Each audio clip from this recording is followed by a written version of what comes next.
going on, everybody, and welcome to episode 30 of Off the Puck Hockey on the FHN Network, Finest Huddle Network. You can follow us at Off the Puck Hockey on Twitter and Instagram. You can also search for the podcast on Apple Podcasts, Spotify, and iHeartRadio. Tonight, our 30th episode and our first on the network. And again, just a crazy night, and I don't even want to get into it anymore. So just going to get through this. Announce our host, announce our guest, and just looking forward to a fantastic night. I'm your host, Tyler Fines, a.k.a. Finesy, and always with me is my co-host, Adam Stiles. What's up, buddy? Hey, how are you guys? Yes, sir. And, of course, our producer, Maddie Huddle, behind the scenes, making the magic happen. And, again, a huge announcement today, welcoming our new co-host from Port Dover, Ontario. We've got Mike Walker. What's up, fella?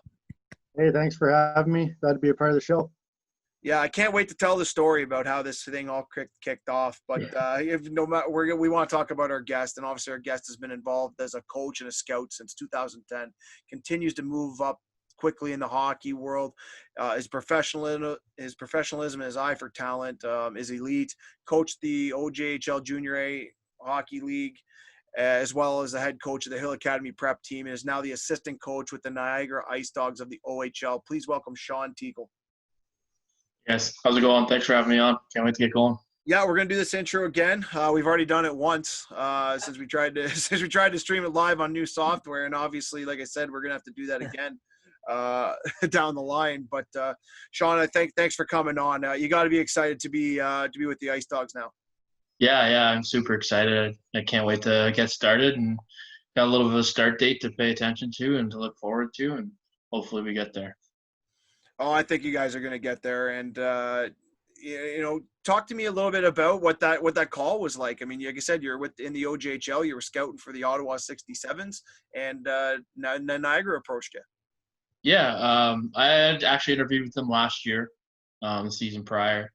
And then I was down to the bottom three candidates, ended up going a different direction. They hired a guy named Mark Mancarey. So I was a little bit disappointed, obviously, when I didn't get that job. But I went back with North York, went back with Ottawa.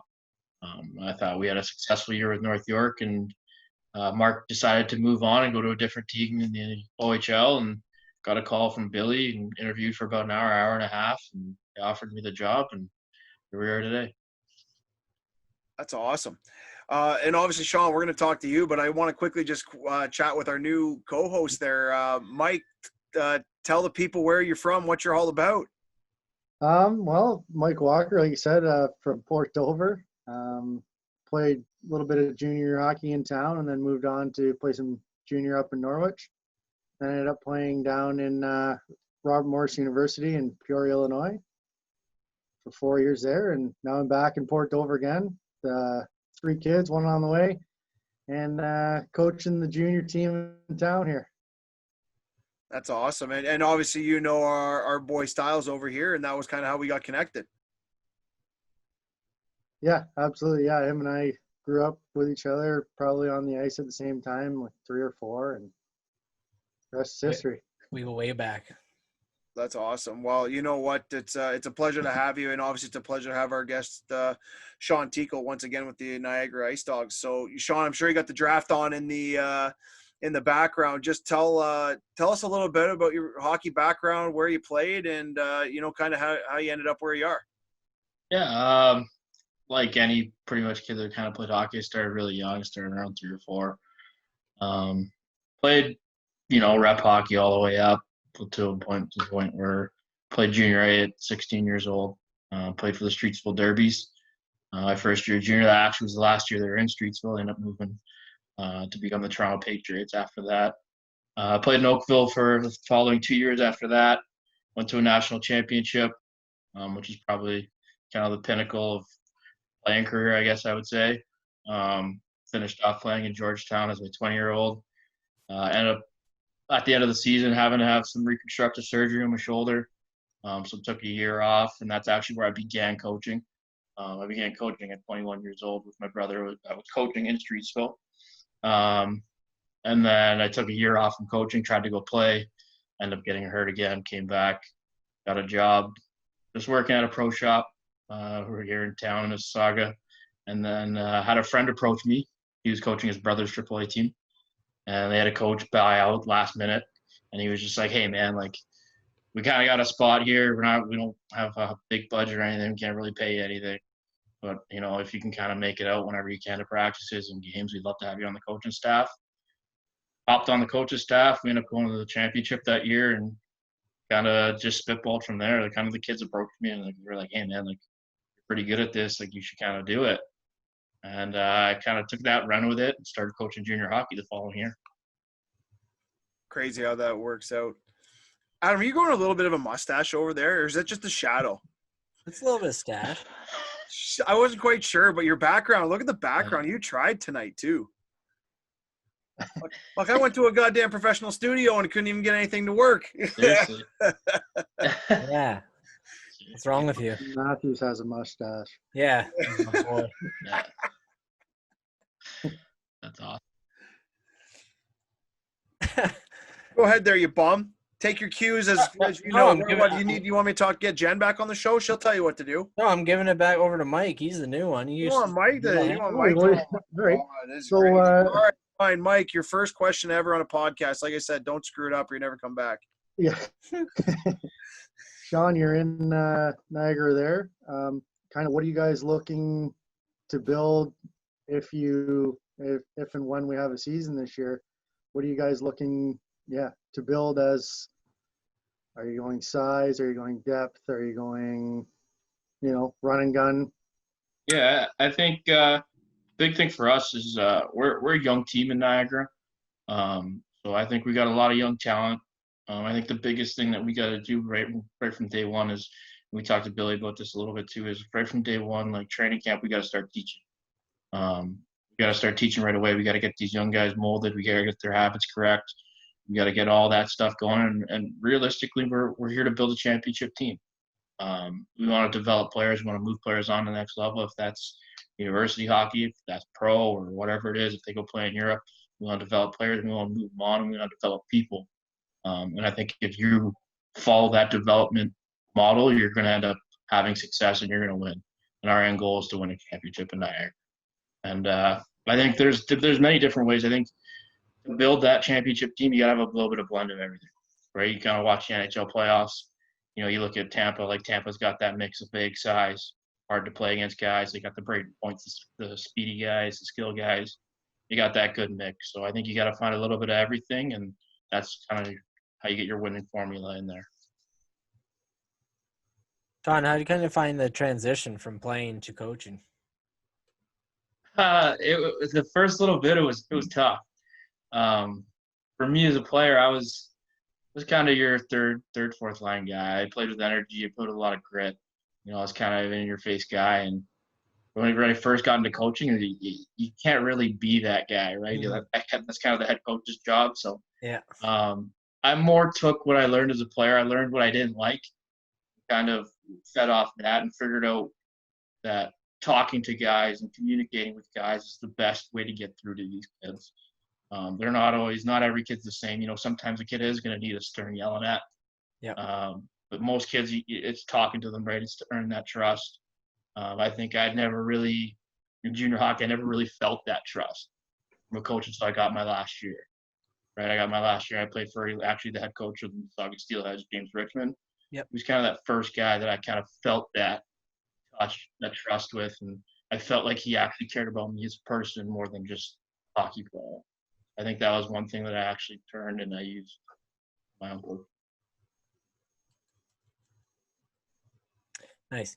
So you answered that a little bit, but how do you kind of get the best out of your players? Like I said, I think the best thing is to communicate with them, right? The more you talk to them and more you're interacting with them, the more you're going to understand how to get through to them, right? Every kid's got a different button that you can push. Yeah. I got a little bit of a thing. I kind of learned it from a coach's conference. It's called touch them all.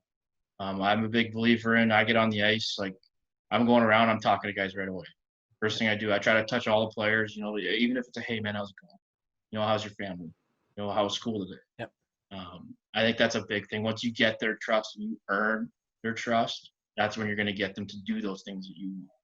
Right? I think it's a big thing with this culture and this the way kids are nowadays. Yep. Is you got to earn that trust with them. Yeah, it's the way it's going for sure.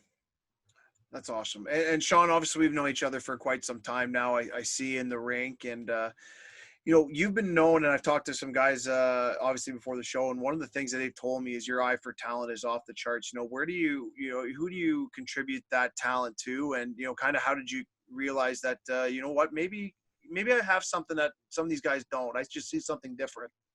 Yeah, I think a big thing too from that is kind of the way I was raised with my dad, right? My dad has a big influence on that. My dad is a scout with the Owen Sound Attack. He was a scout, former scout with Windsor Spitfires, and obviously they've had a lot of success in your hockey. They have 3 World Cup rings, and having that kind of, yeah, not a big deal there, right? Kind of like picking their brain, being around them when I was a young kid. You see what they see. Being around Bob Buchner and Warren Reichel and those guys, you hear them talk about players. And I think I've just always been a student of the game. I think every day that you go to the rink, you can learn something. So I think that's the way I approach every game. Every game that I go to watch, I'm not going in there with preconceived notion. I just want to go there with open eyes, and I want to watch and actually see what's going on in the game, right? It's a very unique thing. I think it's tough to teach, but I've definitely had some good direction from some guys in Ottawa. I talked to Andre Turney, who's the head coach of the World Juniors. He's taught me a lot about scouting. He started as a scout. The head scout in Ottawa, Jan Egert, is a big mentor of mine.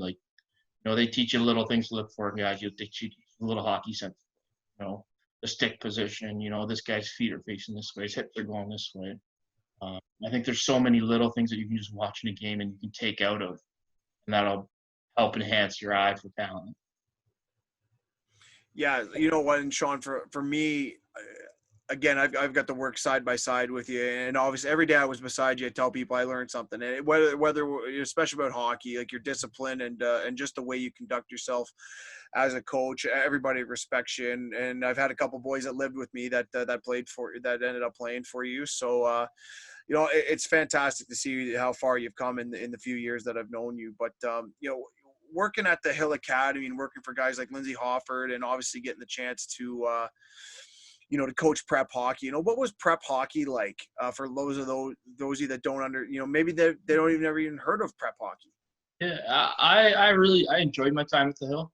A big thing at the Hill and coaching under Lindsay and coaching in that style of prep school, it allowed me to make mistakes. Not everything was hunky-dory. I ended up winning a couple championships there, but it wasn't all about winning. They wanted to develop the kids to move the kids on to the next level. So I was able to go in there and I was able to make mistakes and I was able to learn on the job. I think that's a big asset that I took away from that. And prep hockey I thought it was some good hockey. There's some times where you go down to the States, and that's kind of how they play their hockey over there. They play in prep schools and they play on split squads. And they kind of play a different schedule, but some of the hockey was really good. Like we played against Cole Sherwood, who plays in the NHL. He plays for Columbus. We played some high-end talent when we went and played. We played the Cape Cod Whalers one tournament, and they had 8 or 9 Division I commitments.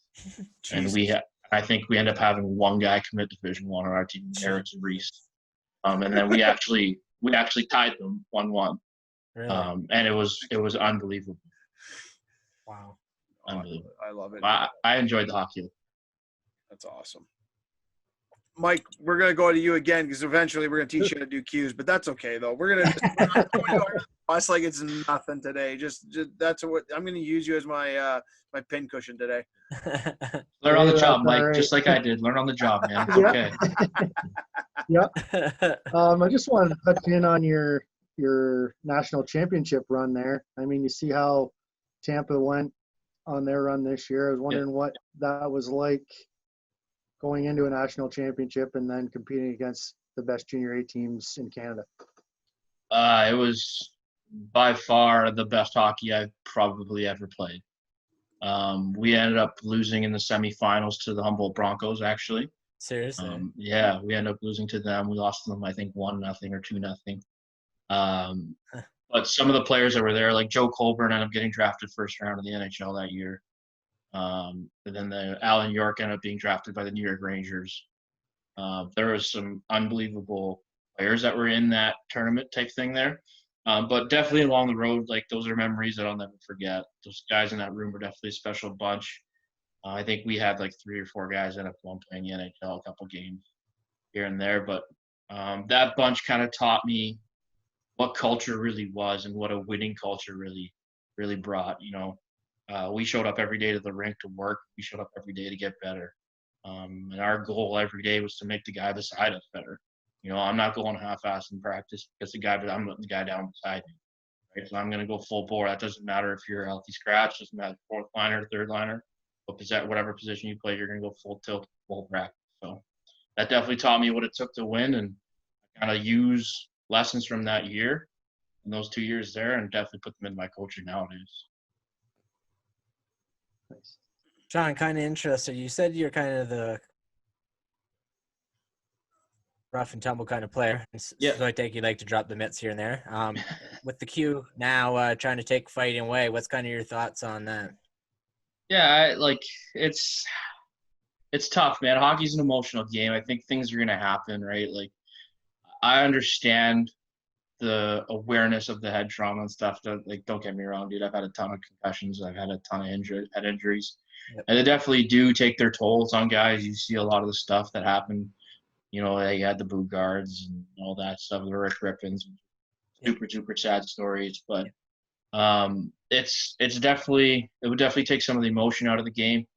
There's not a ton of fighting nowadays, anyways. No. But I definitely think hockey's an emotional game, and it's gonna happen. And I'm against the stage fighting stuff, but if it's an emotional thing and it's in the heat of the battle and guys drop the mitts, it happens. No, and Adam, what do you think? What's your opinion on the fighting? Fighting, yeah, it's kind of like Sean said. I agree. It's the heat of the moment, right? Sometimes those fights, they're worth it, and it's like there's been plenty of times you can go back on and look. It's swing the momentum of each team, right? You need to pick up. You're down 2-1, 3-1, go out, fight. All of a sudden, you're back 3-3 and win the game 4-3 in OT or whatever, right? And like Sean and Mike. Oh yeah, go ahead, Sean. You even kind of sorry to interrupt you, but you even kind of look at like when the NHL came back and they were in the bubble, like the very first game there was a fight. Yes, yeah, exactly. You know what I mean? Like that kind of in the bubble. Like they weren't even mad about the hockey. They're just like, this is stupid. But like, you know what I mean? Like that kind of, I remember watching that and like turning it on and seeing and thinking, the guys are gonna go through the motions for the games, and it was just kind of like, boom, like we're here to play kind of thing, right? Right off the bat. So it happens, man. I'm on board with you. Like it's the heat of the battle. It's gonna happen, but I get it. Yeah, but it's gonna happen. Yeah, exactly. Yeah, I get where they're coming from for sure. Yeah, and you see all the stories, and you feel terrible for them. But Mike, are they fighting in junior? Are they still fighting in junior C at all? Like, what's what's your fight ratio? I guess if like a 40-52 game, or like what's the fight ratio? I remember you said there's a scrap like every two games. It's the new junior D fines. You know about that. Junior D. It's still there, but like Sean said, it's more so in the heat of the moment. I find the hitting's even gone down. Like any sort of an open ice hit, it's a head contact now, right? So it's just referees trying to cover themselves. I find like there's been multiple hits where it's shoulder to the chest, but because the kid fell and lost his stick, well, they got to call something that way. They're not concussion problem, so nothing got called on it. I think it's, I don't know, like it was referred to in a previous podcast, ballet on ice a little bit now. But no, there is, somebody goes in and wipes out the goalie, then players kind of know the protocol going in. So there's a time and place. Exactly. Yeah, Sean, at one point you were like I said, you were scouting, and you have a really good eye for talent. What do you look for? What were you looking for in players? Like, what made you special? I know I just stole your question, Adam. I didn't even have to write it down. I didn't have to write that one either. Yeah. A big thing for me is the brain. You gotta have hockey sense. That's kind of like my number one tick right in box. You don't have hockey sense, and I kind of harken back to working for Andre Turney. Like I put it in a sense of I want to be able to go to Andre at that time and been like, hey, Andre, like these are the guys that I think can play. And knowing the mind that Andre has for the game, you have to think of the game. And if you can't think of the game, you can't play. So I would say that's the very first thing. And I saw a good quote. I don't know where I saw it from, but the talent's always the base level, and your character's where your ceiling's going to be. So I think that's a big thing too. It's not always just what you see on the ice. You definitely got to do some digging behind the scenes, because that's going to show you kind of what the player's going to be willing to do to get better. A lot of guys at that level have talent, but what are they going to do to get better? Are they going to spend that extra 20 minutes on the ice and shoot pucks or grab rims off the boards or work on their skating? Or are they going to be the first guy off the ice? Right? So I think there's a lot of intangibles that go there, but I would say hockey since it's number one, and then skating's such a huge game now. You got to be fast. You got to be able to move. Right? But there's times where I feel like those kind of go hand in hand, right? Like you look even at the NHL draft right now, either Cole Perfetti from Teakle and stuff like that. Cole's not the greatest aesthetic looking skater, but he gets there.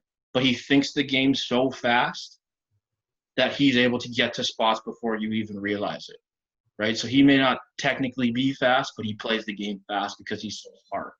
He's thinking 2 steps ahead of you, right? So I think that's a big aspect in the game.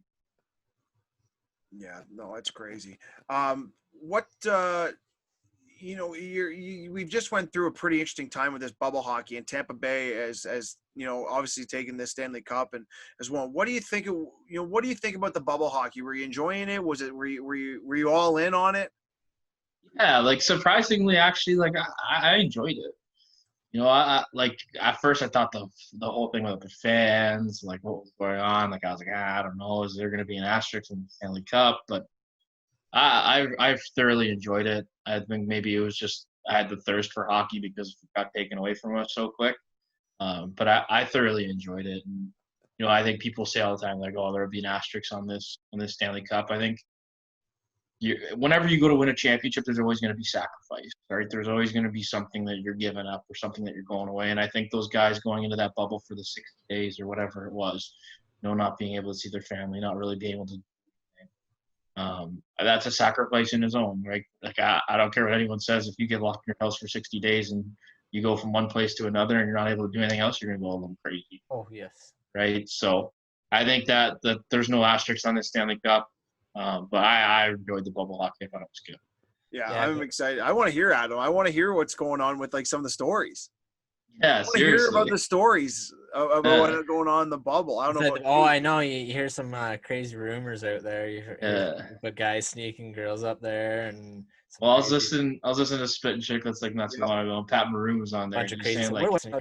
He said like him and Ovechkin are having way offs like at the way offs. Yeah, that's unbelievable. Oh yeah. Like too, they were saying as well like Boston would be on the elevator and Tampa would be waiting for it.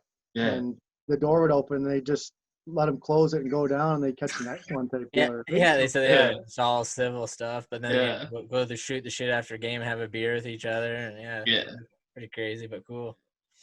Yeah, it was nice to have that they were allowed to have someone to have their families, but obviously the American players couldn't have their families in. So, but you know what, they got through it, and I commend the NHL for the job they did, and I'm looking forward to getting them back on the ice, but.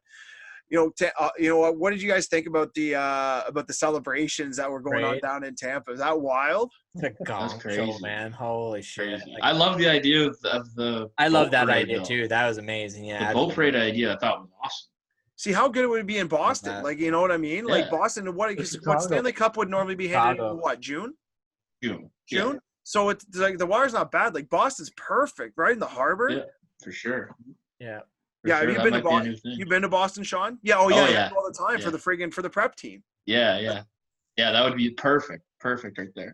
Even Pittsburgh, right by where the Pirates play. Yeah, there's that little bay there where they park all the boats and stuff, and they kind of like pre-tailgate there. Hell, boys, even the Leafs, man. Like, come on. You know, a little Lake Ontario action. A party on the lake. Yeah. Sean, Hey, we got an island. So I'm glad you matter. said that, though, because I actually was going to ask Sean, you know, and again, I always commend his eye for talent. What do the Leafs got to do? What do the Leafs got to do, man? And if you say grit, I'm going to kind of go, yeah, okay. But that's not all it takes. Adam's The like, obvious. grit, piss and vinegar. The obvious. I think a big thing is their decor. You know, that's a big drop off from, you know, you got Morgan Riley there, and I like Dermott. I think Dermott's a good player, but they're missing a lot on that back end. That back end is a huge thing for them, and to be honest, like the Matthews of the world, like I absolutely love watching Austin Matthews play hockey. Yeah. I think he's unbelievable. You know, the thing that I think kind of handcuffs him a little bit right now is that Marner contract. Yeah. You know, regardless of what his production was or whatever, he's a winger and you're paying him $11 million a year, like a lot of money to pay a winger, right? And that kind of takes away from your depth. Right? That goes back to the Tampa. You look at all the depth Tampa has. You know, they kind of have that little culture of, you know, we're going to take, you know, they get the taxes and all that stuff off, and you know they may get a little bit of a leg up that way.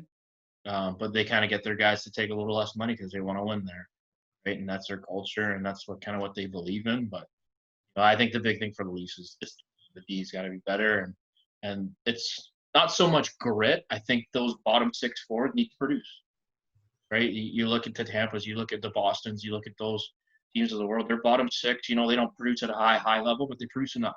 Yeah. You know, those nights where those top guys aren't going, you're going to get a goal or two from that bottom six, and then you're going to get that hard to play against on top of that. So, you know, I just felt like their bottom six was kind of just bodies. Yep. They weren't getting real production. Yes. Yeah, but then we signed Spets again. You're so fired up about the Spets. Like, oh my God, this guy just fired up. The Spets is gonna be the game changer, huh? That's gonna be the difference maker, huh?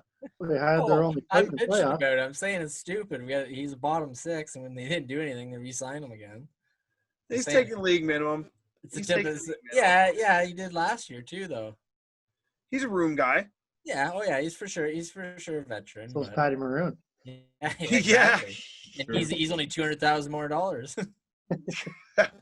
And he's a proven winner. And yeah, he's a proven winner, and he can put some pucks in the net. I don't know if he's going to re-sign in Tampa, though. I think he's moving on again. I think he's going to try the three-peat just for fun. I think so too. He's going to go on trying somewhere else. It should be interesting with a guy like that, right? Like he's a bigger body. He doesn't skate greatest, but obviously it shows he was still fairly effective. Like, what does he do? Like, you know what I mean? Is he going for another 1 year deal, or is he going to get the 2 year deal from a team that's not as deep, right? You know, who knows? Like maybe a team like Montreal. Yep. You know, I know they just made that trade for Josh Anderson, but they're a team that needs a little bit more size, and you know, Patty Maroon may be a fit there. Yeah. Yeah, I was gonna ask you. You're saying before we're on the show there, you're a Montreal fan. What do you think Domi trade there? Yeah, I like it. I like Josh Anderson. I think he had a little bit of an off year last year, or this past year. Yep. But you know, I think Domi kind of just ran his course in Montreal. You know, I think just him and Claude just don't really see eye to eye. They see different aspects of the game and the way that they should be played. But I think the future's pretty bright there in Montreal. You know, the Suzuki kid, he showed well. You know, the Kotkaniemi kind of came back and played really well inside the bubble. I think they got some good pieces there, and I think their decor is solid. I really like their decor. Nice signing there. Yeah, re-up on the Petrie there. Yeah, they got the Petrie, they got Sherratt. Yeah. Like those are some big bodies, and they play some tough minutes. So, I like what they got. Obviously, Carey Price, best goal in the world. Yeah, I was a little jealous of there, Anderson, because he's got some grit there that he's bringing in too, and he can also put the puck in the net. And he'll be good for you there. Crazy. Finds you what you got. Oh, I'm going to Mike, man. Like I said, it's a work in progress here, man. We're practice. This is practice, baby. John, I just wanted to see your opinion with this whole COVID thing going on.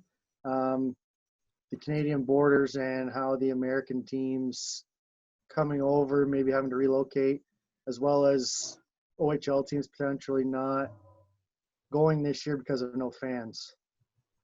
Yeah. I think it's definitely a delicate situation, especially with those American teams. Like, you know, kind of who knows. I know it's been talked about that they possibly could be coming north of the border and be putting up in teams here, right? Like, I know in Ottawa they got extra space. I know in St. Catherine they got extra space. So maybe you house a team and you can figure out the logistics from there. But you know, if it goes to no fans, I'm not sure. From what we understand right now, it's kind of it's been proposed. Like if it has to happen, it will happen. I'm not sure if the government will give funding or how that will work, but let's just keep our fingers crossed here and we can get safe and get started soon. The Q got 20 million, didn't they? I Seriously? think I I think think it it was got more 20 than that. million. I think that's what it was. Like, I don't. Yeah. Like I Go said, fight. yeah, don't make that Yeah. speculative. There's your journalistic error right there, speculating. But I'm almost positive that they got $20 million. So Yeah. I mean that sets a good precedent for the OHL. But Sure. you know, but that also crossed over like into the minors. Like I know you're still involved a bit, Sean, coaching kids, and the Yeah.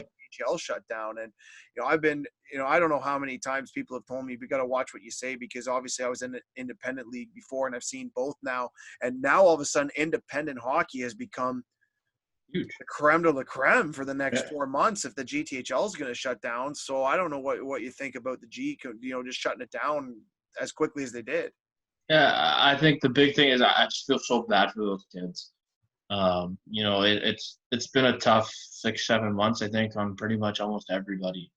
For those kids, that little, you know, that 2 hour blimp where they get to go play hockey is kind of a kid and they get to play and they get to have that release. You know, it definitely helps with their mental health.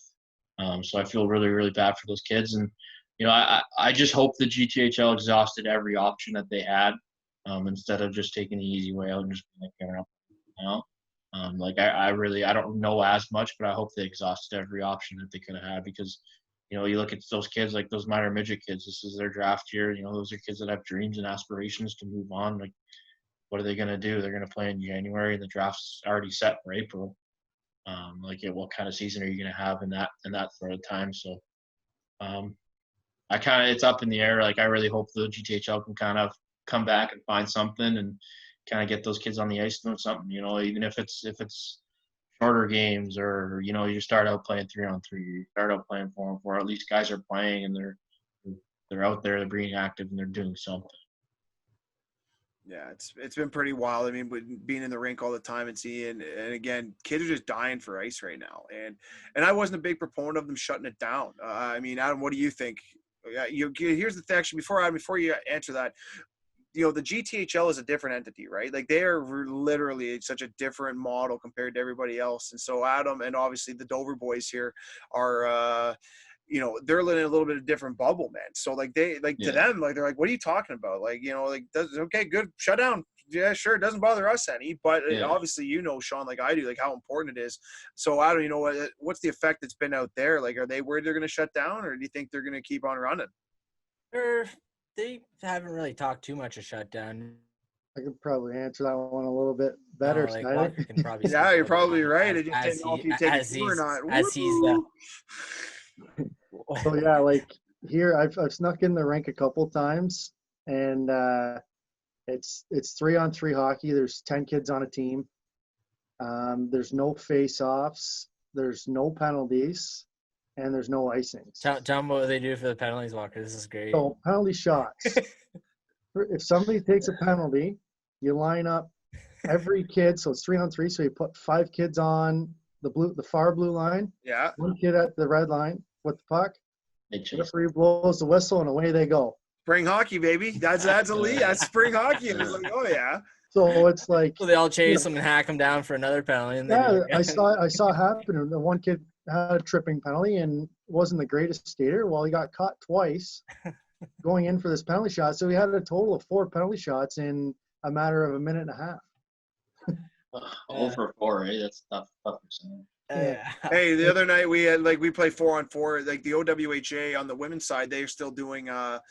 They're actually playing games, but they're not 5-on-5. They're playing 4-on-4 with, and again, same thing, kind of no face-offs. But they do actually call penalties, and you can have a 4-on-3 power play, which I actually like, man. someone had made this suggestion. Now it's obviously over the top, but I'm always one to like really change the rules. Someone said to make like, especially in like tournaments or junior, a penalty, play the game 5-on-5, but a penalty actually results in a 4-on-3. Hey, Wild. The power yeah. play is so different. It's so cool to watch, and it's just an idea, right? You're like Yeah. maybe a tournament or something, or I don't know. I thought it was cool. I thought it was actually an interesting idea. I always kind of throw this idea to people too. Like, so you take a penalty, you go down 5-on-4, and you're able to ice the puck. How about we stop that? Penalty killing, can't ice the puck. American style. Yeah. What's your power play gonna look like now? Actually, It's gonna look way different. Actually, were you when you were doing prep there? Were you able to ice the puck when you were down there? Yeah, we were able to because they play. Why they play like that down there? Yeah, they play because they play USA hockey rules. Up the Seriously? Bantam. So yeah, so if you've actually never experienced it, we experienced it with our Pee Wee club, and it's the greatest thing. It's the best. I loved it, especially on our end because the kids made plays. They learned instead of just to turn and fire it. Like even in practice the other day, we were trying to teach our players like take 3 strides, take a look.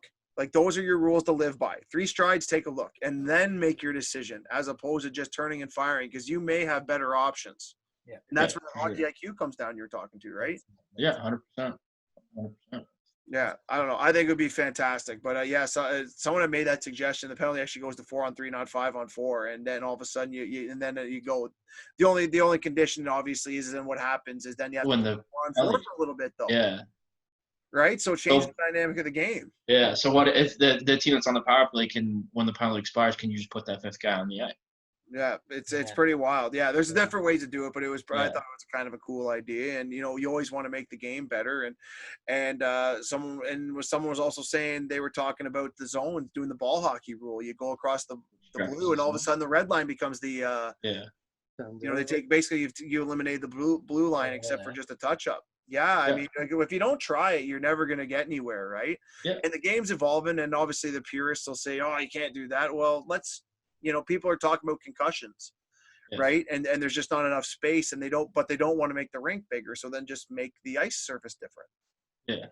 Yeah, that's the thing, kind of with hockey, right? Like it's such a traditional game, right? It's all about tradition. It's all about the way history was, and I'm great. I'm fine with that, man. I think it's great, and that kind of helps keep the sport move on. But you got to kind of change with the times. You got to adapt or die, and I think just throwing little things in there, right? You kind of see it in the NHL, right? They try things. They have those NDP camps or whatever they can, like those camps. They try out new things. So definitely a good idea. I think it's definitely something definitely put forward. Well, we're speaking about rules and being a coach. What do you feel about the coach's challenge? Ooh, good question. Yeah, that is a good question.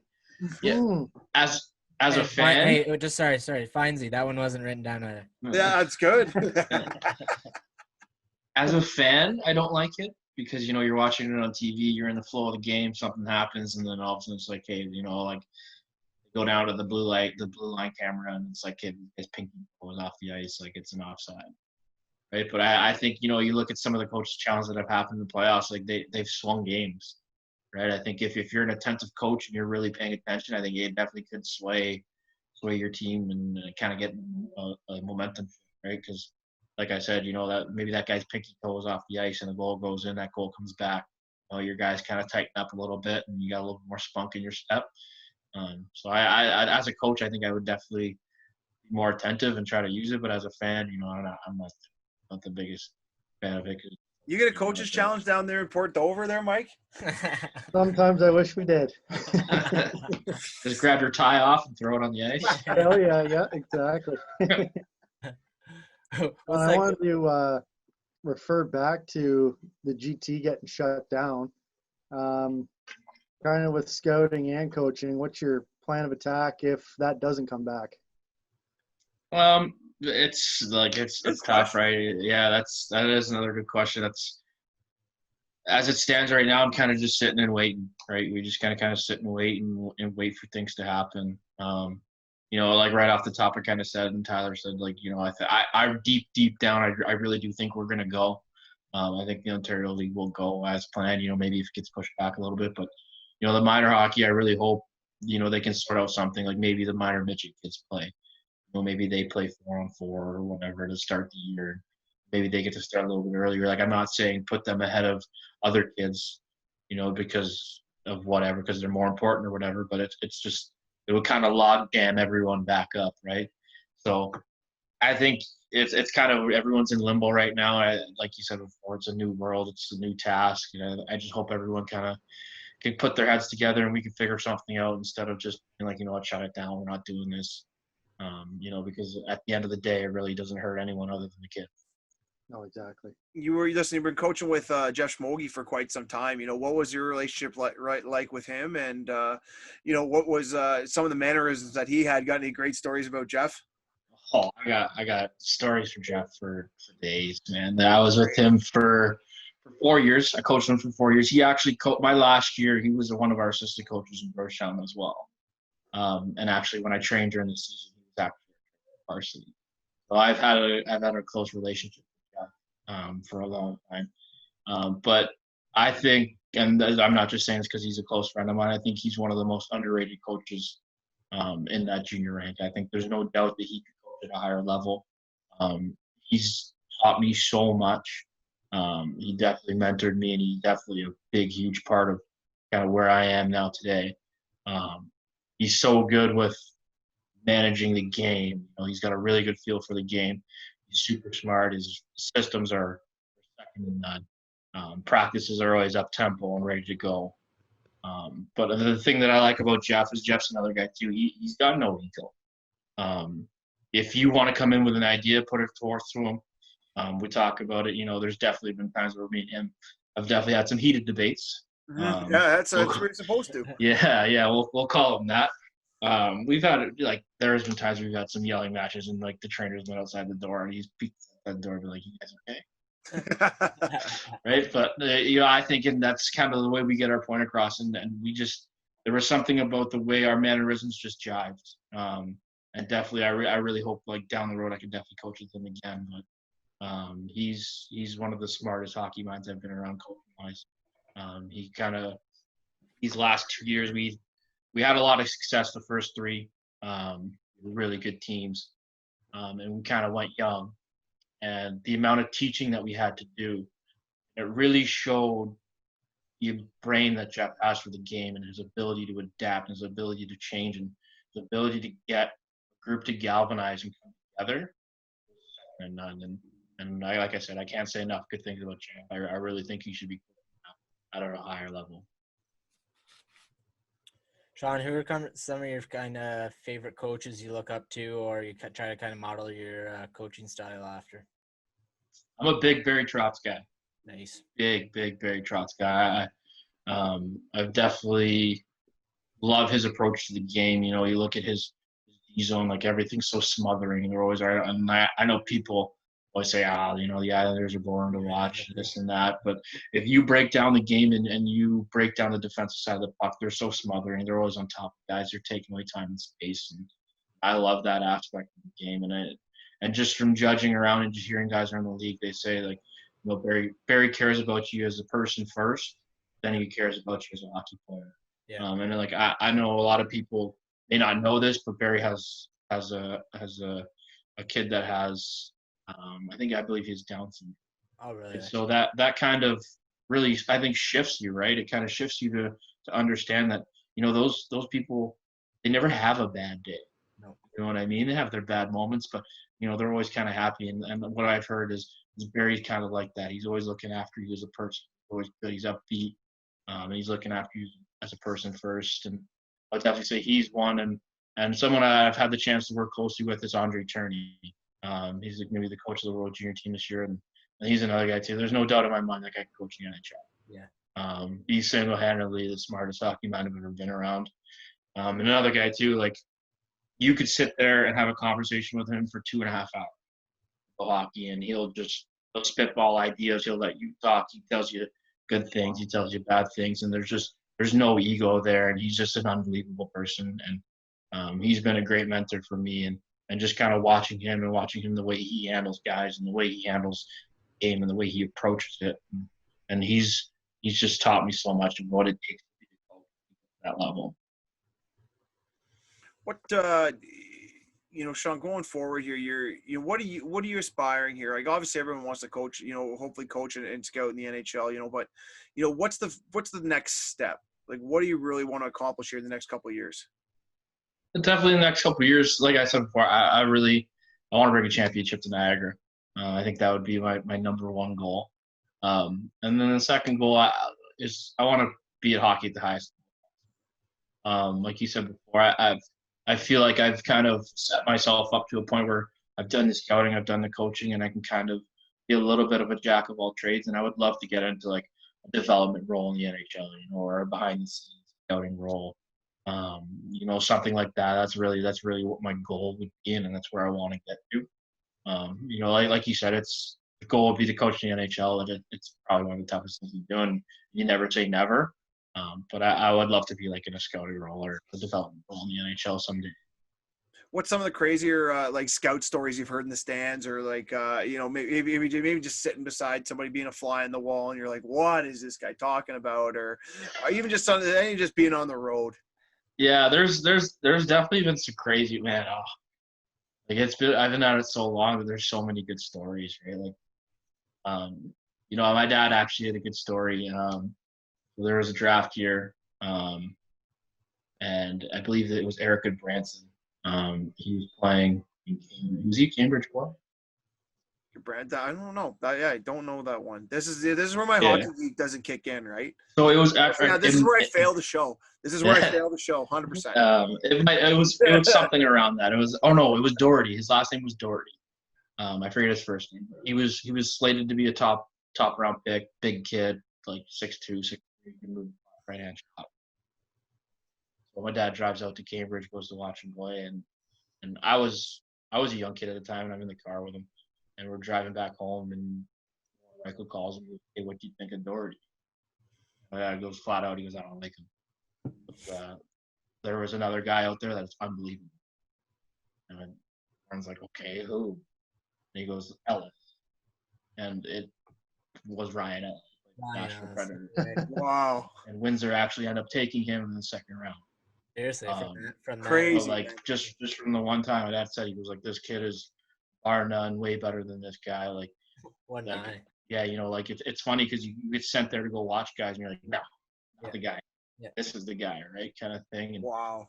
Yeah, and you got to think for scouting too. Like I remember we had a kid in Ottawa, Leo Lazarus, and I went down to Waterloo with our head scout in the middle of like a snowstorm. Like it was like white driving, man. We drove 2.5 hours to go watch this kid, and this kid played in Elmira, played junior B. He was playing for the Siskins, and he absolutely stood on his head. And then I remember driving home and like looking at Patty and being like, "That's our guy. Yeah, we're taking." Wow. We didn't drive in a white knuckle snowstorm to not drive. And he was lighting it up, though. You said. Yeah, he was unbelievable. Nice. Where's he at now? He's playing. I think he's playing hockey in Europe now. He was a goalie. Yeah. Okay. Good. Yeah, he was a goalie. So he played in the OHL for his 4 or 5 years, and perfect. And he was a great OHL goalie. He was awesome. And now he's playing over in years. Hey, nothing wrong with that. Like, I mean, again, a lot of guys don't get 4 to 5 years. You get a couple games, and that's pretty much it, right? So to get 4 or 5 years in the OHL and get a little bit of a scholarship package or a school package that's the dream.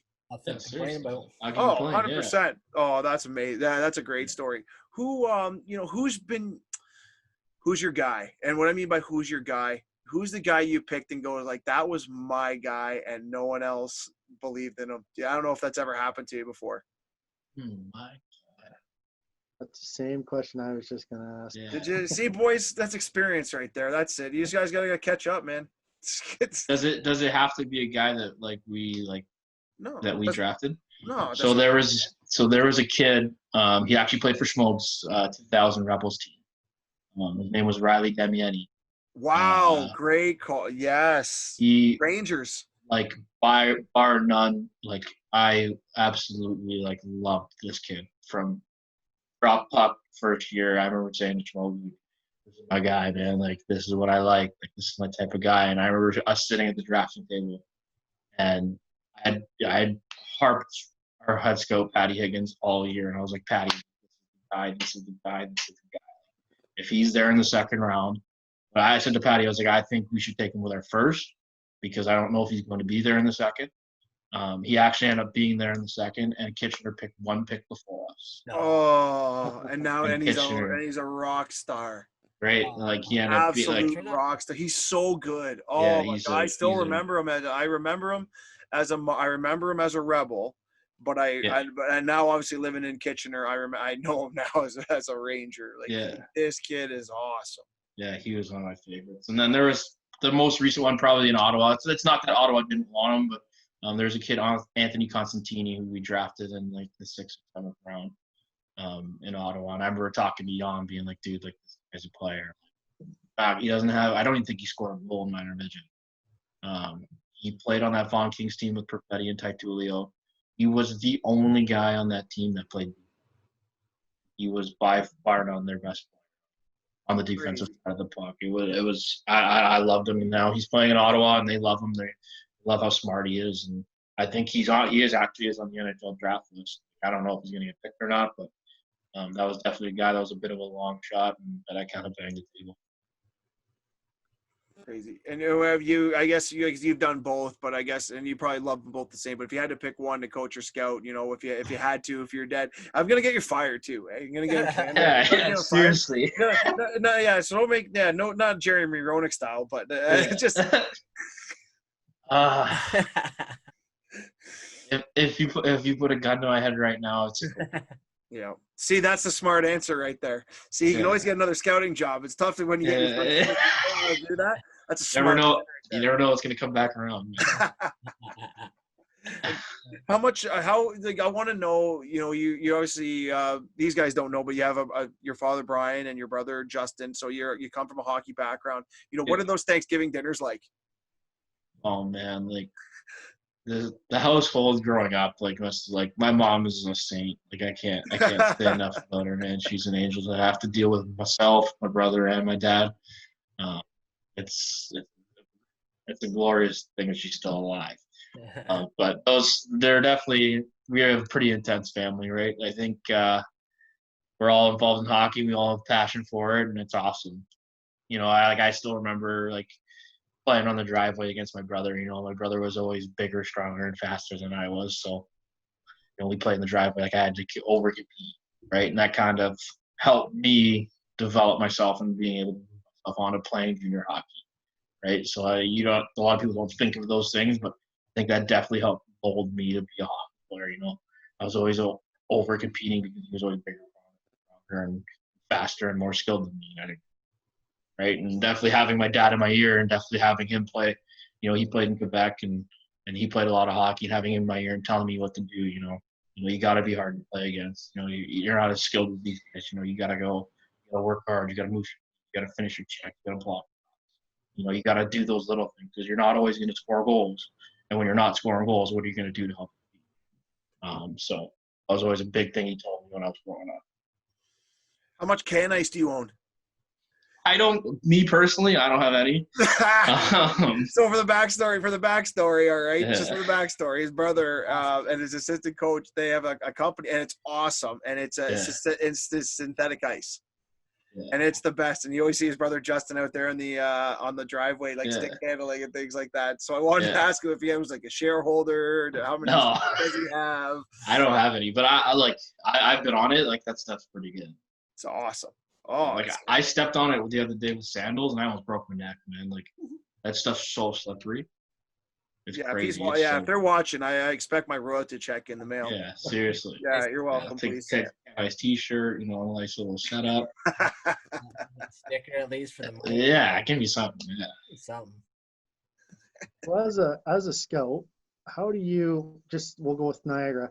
How do you approach a kid to say, hey, come to Niagara, as opposed to going to, hey, why not the London Knights or the Kitchener Rangers? Yeah, I think agents, obviously, right? Is that what you're talking about? Yeah. I think a big thing for that is that kind of stems back, and that's more of an organizational thing, right? I think I've been lucky enough to be in Ottawa, where Ottawa's a historic team, right? You look at the players that have come out of Ottawa. And when you approach someone and you wear that Ottawa 67's logo, people know. Brian Kilray absolute legend. Yeah. That logo kind of speaks for itself, and the culture, the culture that Andre and James Boyd and John brought to the 67s kind of speaks for itself. I think you got a lot of backing when you approach a parent or you approach a kid, and you're wearing that logo. There's that. Right? I think in Niagara there definitely is that feel too. They've been to Eastern Conference championships, and I think that's what we want to build there. We want to build that organizational culture. When we step forward and you see that Niagara Ice Dogs logo, you're gonna look at that and be like, that's the real deal. This is a place where I want. You gotta build a program. You gotta build a culture where kids want to be there and kids want to play and they want to put their hearts on the line. So I think that's a big thing. Cool. I got a question flying in here from Facebook. Actually, someone wanted to know just a nice basic question. She said, "Who's your favorite hockey player? Who do you like to watch?" My favorite hockey player? Yep, that's coming straight in off the Facebook line. Right now? Yeah.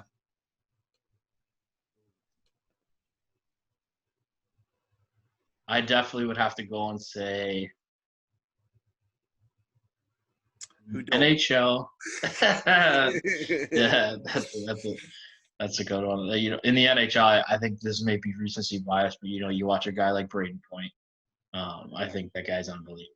Yeah, like it's just the tenacity that he plays with. Like goes to dirty areas. He's all around the rink, and there's a lot of hockey players I love. I'm a big Jamie Benn fan. I used to love Jamie Benn. That was a big thing, and I think definitely this may be recency bias too. But with being in Ottawa a little bit, watching Jack Quinn and Marco Rossi play junior hockey, like those guys were unbelievable, man. I think those guys are going to be great pros. Their characters are through the roof, and watching those guys grow over the last couple of years, and they got some bright futures in front of them. I think those guys are going to be special players. You're looking at the draft now. I'm not sure how many these guys you've actually seen, but if you just were looking at the draft now, is there anybody who got a steal?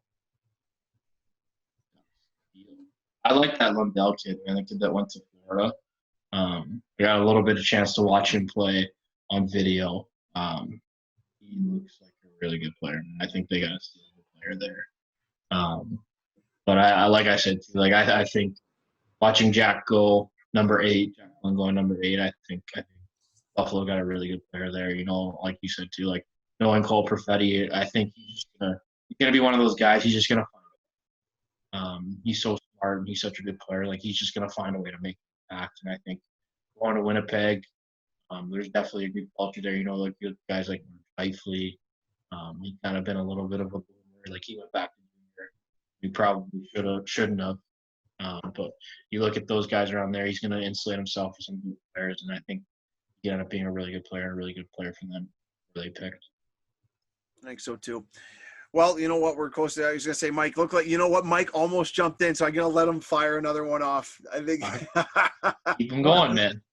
I just wanted to say, like, player-wise, like, I think one of my favorites to watch right now, I mean, obviously I'm a huge Crosby fan, but I think his protege, Nathan McKinnon, is awesome to watch. Yeah. Yeah, I think I've always been a big Crosby component, man. Like, I get what everyone says about McDavid and McKinnon, right? That flashes of speed and skill and stuff. But, you watch Crosby, man, and the guy just literally does everything right. Like, I just watch Crosby, and this is a coach's dream. You got your best players down there blocking shots, he's winning draws, he's going up in the corner, he's a leader. He's the epitome of a hockey player, and I think that's exactly what Lafreniere is going to be. I don't know if he's ever going to be a superstar, but he's definitely going to be a well-rounded player, and they're going to be really, really happy with a guy like that in New York. Like you said, McKinnon is such a treat. Like, the guy's electric. He gets the puck ripping through the neutral zone, you're like grabbing on your seat. Man, when he cut across the blue line, I can't remember who they were playing, and he went from boards to like left circle and shot that puck. I was like, "Hey, what?" And it's so funny, like how many kids like Sean, you train, and even us at the factory and on the ice all the time.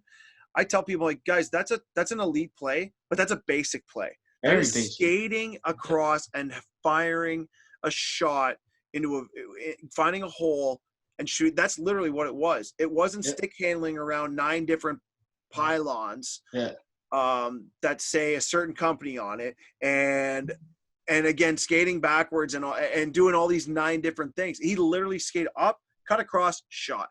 Yep, 100%. And I think that's a big thing too that I try to get across. Like, I'm not gonna lie, when I first started training guys, like at a young age, I had no idea. You know, I did the same thing. You know, I threw 600 pylons out on the ice. You know, do 67 power turns. And after a while, I was like, what am I doing? and I just really started breaking the game down. And you more you watch, and if you really, really watch the game of hockey, everything is just fundamental. You know, it's all about moving your feet. It's all about getting pucks ahead, getting pucks on tape.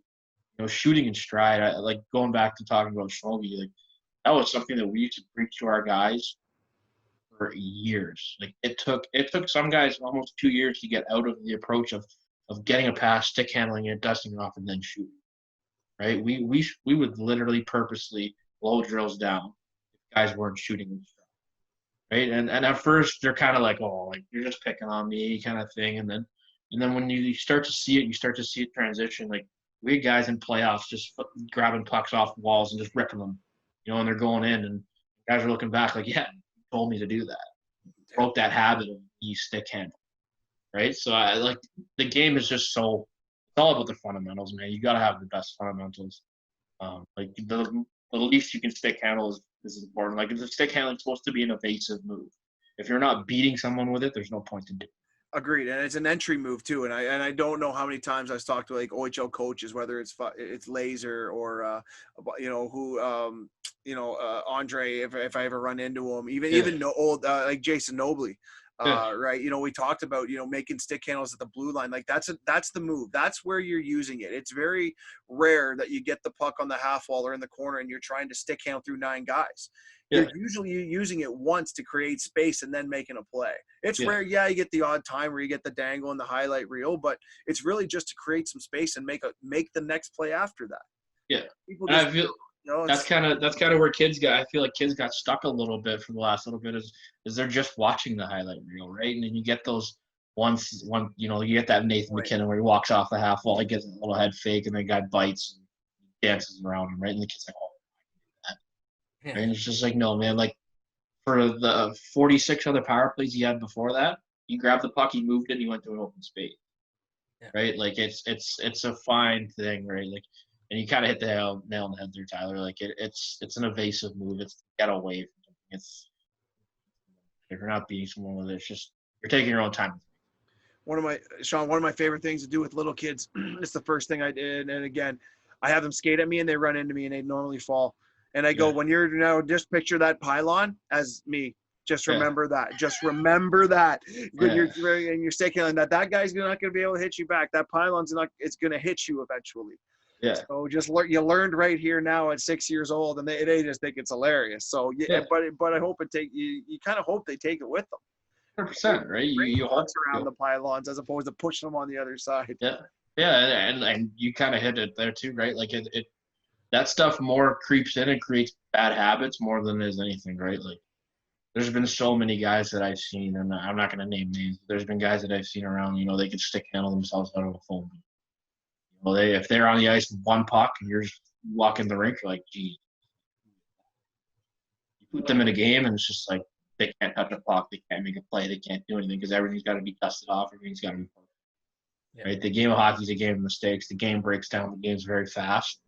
You have to be able to adapt and you have to be able to move. It's not about stick handling and on the half wall the whole game. Well, we like to send good messages to kids in this show, so I think that's a good time for us to, like I said, to move on and allow everyone to enjoy their night. But Sean, before you go, we always do a quick little rapid fire. So we're going to do 3 or 4 quick rapid fire questions to wrap up. And obviously I'll take the lead here. What favorite OHL city you visited? OHL city. Ottawa. Kissing ass. So this guy, 100% kissing ass. This is one of my favorites. Longest losing speech and who gave it? Longest losing speech. I gave a long one at the hill one time. It was a solid, I think, probably. So it's you. Yeah. Wow. Okay. There was a good solid one at the hill. It was probably a good solid 10 minutes. It was a long speech. Like it was long. Like I remember I went in the room and I locked the door. I said to the guys, I was like, we're not Classic. leaving till we figure this out, right? Like, it wasn't like I didn't go in there and scream and yell. I didn't really do that stuff. I went in there, I locked the door, and I sat down. I grabbed the chair and I sat in the middle of the room and I said, "What's our issue? Let's get it What's our done. issue here? Like, start pointing. Am I too hard on you guys? Like, is it too much? Am I asking too much? Like, let's have a conversation here." Loudest coach you've ever worked with or met? Don't say you. Schmogi. Schmoke. Shogi. Oh, he's Undercover, man. Undercover loud. No. Yeah. Really? Undercover. That's yeah. okay. So for Adam and Mike, Yeah. listen, Jeff is as intelligent as they come. Yes. And there's not many of us in the coaching world, okay? But he is as intelligent as they come. And that's strange. I couldn't see it. Yeah. Oh, They're like it's not over the top. Like it's not like, you see those guys like you saw the John Tortorella thing during the playoffs, right? Where he was like screaming and he's red faced. Like it's not like that, but he's loud, he's vocal, and when he doesn't like something, he lets you hear it. If I called up 8 players, Sean Teakle says this all the time.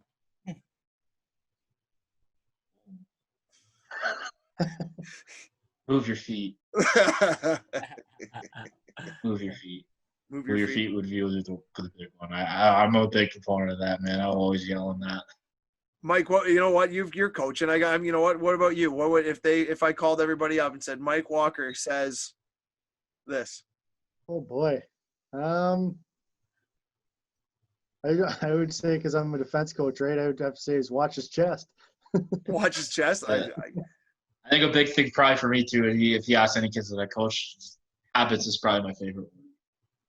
Habits? I'll tell them all the time. I'll be like, that's a bad habit. We're gonna get rid of that. That you gotta work on this habit. We gotta do this. We gotta do that. I think habit would be. Styles, when you were playing, did you have a coach that had like a saying like that? Like, do you remember a coach that had one that just stuck with you the rest of your life? Oh yeah, it's not the size. It's not the size of the dog in the fight. It's the size of the fight in the dog. Get around with the big dog, stay on the porch. There's so many. Mike, you got one too? Probably the same one Adam just said, to be honest with you. Oh yeah, that's right. You were hanging around the same junior team. Playing the same teams growing up, yeah, every team. Yeah. Tried to go for those championships. Right.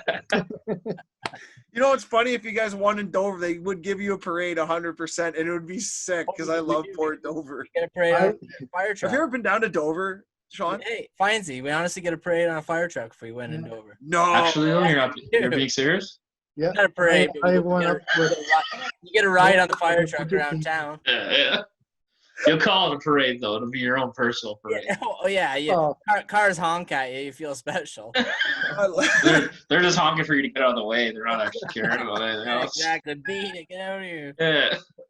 Turn that fire siren up. Oh, my God. Well, listen, Sean, listen, again, it's been amazing having you on. If you had to give Mike a rating out of 10, what would you give him? Do we keep him around, or do we have to let him go? Keep him around, man. I think he did a great job. I'm gonna give him an 8.5. I think he's got to speak up a little bit more, get a little bass in his voice. But I think he did a great job. He has some good questions. I love it. You gotta give him room to grow, though. You gotta give him room to grow. Yeah, 100%. 100%. No one's perfect right off the bat, right? No, that's right. Well, thanks for putting up with us knuckleheads tonight. Off the Puck is a proud show of the FHN Network, and we ask you to follow @Off the Puck on Twitter, on Instagram. You can also check out Sean. It's @Sean Teakle on Instagram. Thanks to our sponsors tonight, Kingdom Studios, Cambridge, Ontario.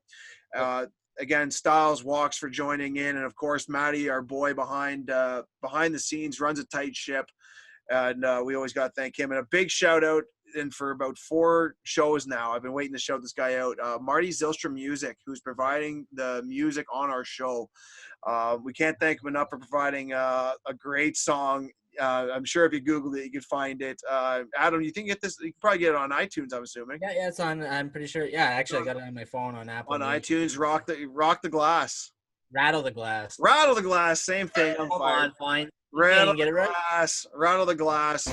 Marty Zylstra Music. And once again, I'm your host, Tyler Fines. And again, you will find our show tomorrow again on YouTube, Apple Podcasts, and Spotify.